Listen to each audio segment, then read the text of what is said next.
তেল দেওয়া হচ্ছে, পেঁয়াজ কুচি দেওয়া হলো,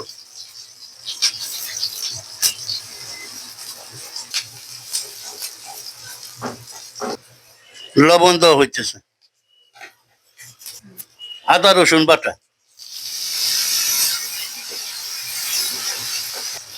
মরিচের গুঁড়া, হলুদের গুঁড়া, সব ধরনের মশলা, জিরা ফাঁকি,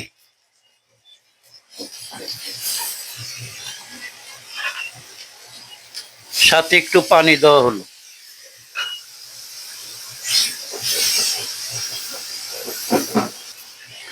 আলু দিয়ে মুরগির গোস্ত রান্না হবে,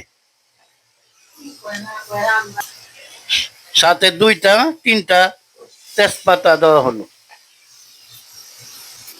সাথে 2-3টা কাঁচামরিচ দেওয়া হলো। সুন্দরভাবে কষায় নেওয়া হইতেছে। এই যে মাংস আর আলু এই দেওয়া হইতেছে, দেখুন। সাথে পরিমাণ মতো পানি দেওয়া হলো।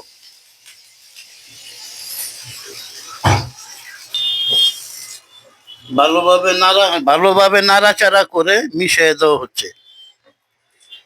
এই তরকারি বসায় দেওয়া হলো। মুরগির মাংস আলু দিয়া তরকারি সম্পূর্ণরূপে রেডি হয়ে গেছে। দেখুন দর্শকরা, কত সুন্দরভাবে হয়ে গেছে।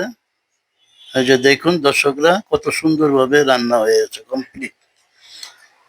আপনারা চ্যানেলটিকে লাইক এবং সাবস্ক্রাইব করে দিবেন। ধন্যবাদ।